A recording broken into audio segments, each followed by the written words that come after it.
고속도로를 달리고 있는 버스. 잠시 후 갑자기 정체된 도로가 눈에 들어옵니다. 그 순간 버스는 미처 멈추지 못하고 그대로 승용차를 들이받습니다.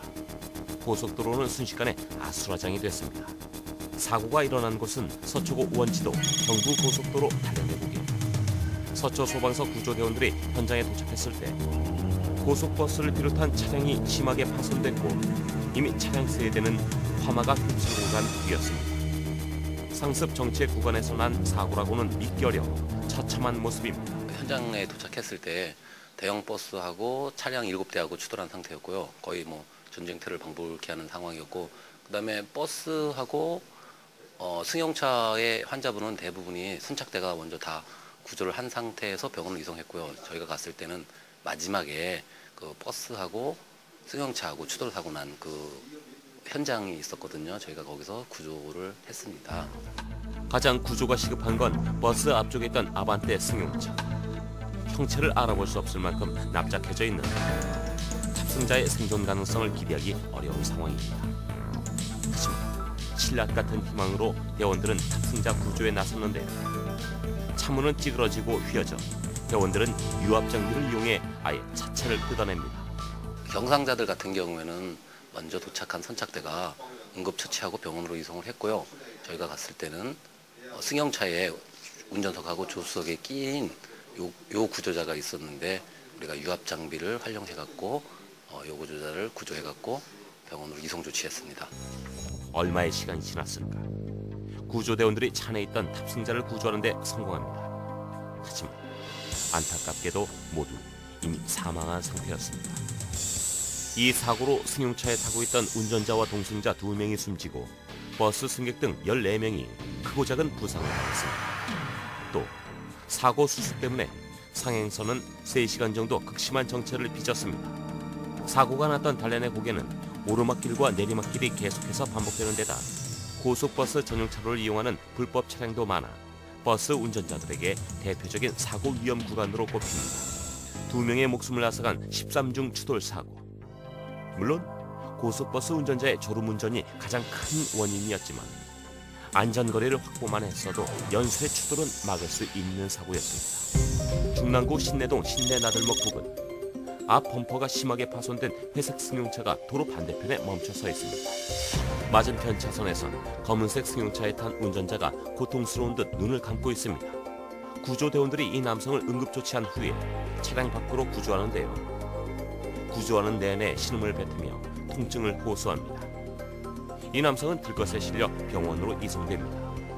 검은색 승용차가 신호대기 중이던 앞차를 들이받으면서 연쇄 추돌 사고가 발생한 것입니다.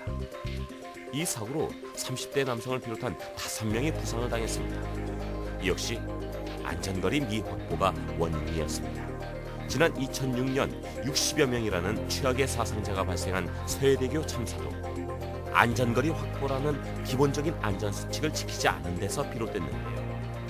차량 여러 대가 충돌하는 다중 추돌 사고 같은 경우에는 인명피해를 초래하는 경우가 상당히 많이 발생하고 있습니다.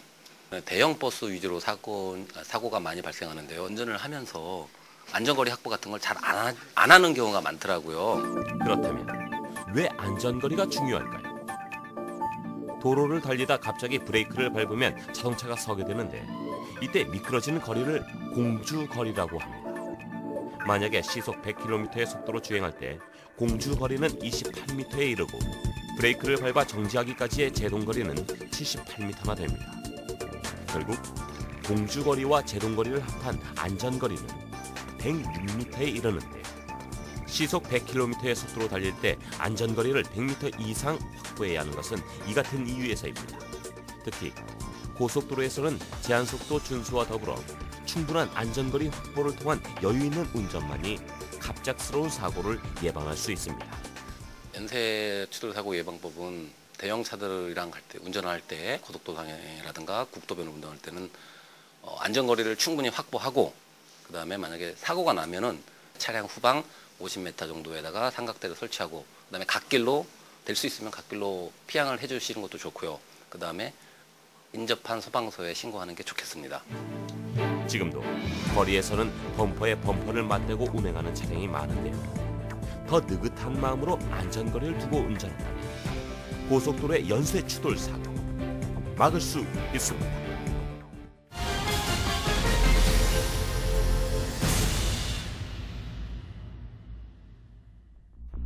서초구 서초동의 한 호텔 신축 건물 공사 현장. 건물 꼭대기에서 검은 연기가 피어오릅니다. 화재의 진원지는 바로 건물 외벽에 쳐놓은 방진막. 그대로 뒀다간 옆 건물로 옮겨 붙을 수도 있는 아찔한 상황입니다.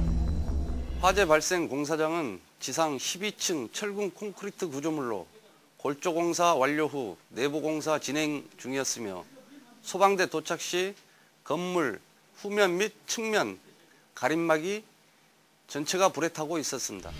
다급해진 소방대원들이 화재 진압을 위해 굵은 물줄기를 뿌립니다. 하지만 12층에 달하는 건물 높이 때문에 물줄기가 꼭대기까지 닿기엔 역부족입니다. 건물 주변에는 전기줄이 설치돼 있어 물줄기를 쏘아 올리는 것도 여의치 않습니다. 결국 소방호스를 줄에 연결해 건물 꼭대기로 올려보냅니다. 건물 옥상에서 대기하고 있던 소방대원이 호스를 받아 화재 진압에 나섭니다. 소방 차량 도착 즉시 방수포를 사용 화재를 진압하여 인근 건물로의 연소 확대를 저지하였으며 공사장 내부 및 인근 건물 옥상으로 진입하여 곳곳에 남아있던 잔불을 진압하였습니다. 결국 출동 20분 만에 공사장 외부 방진막에 붙은 불이 완전히 꺼졌습니다.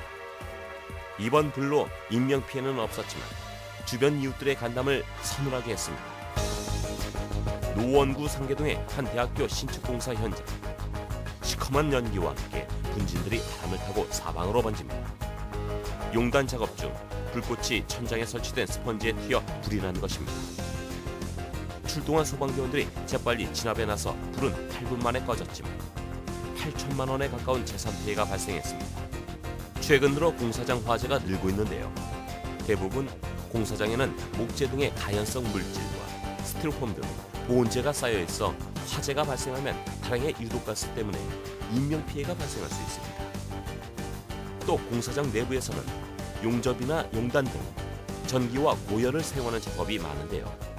이때 발생하는 불꽃이 작업장 부근의 가스와 위험물질에 닿으면 폭발 화재의 위험성이 대단히 높습니다.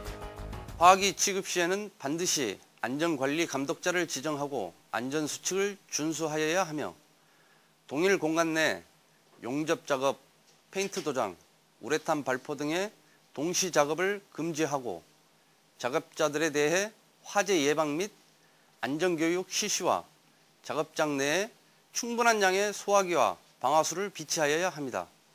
또한 위험물의 취급 시에는 관할 소방서의 승인을 받아 저장 취급 기준을 준수하여야 합니다. 아차는 순간 일어나는 공사장 화재. 기본을 지키지 않는 안전 불감증이 원인인데요.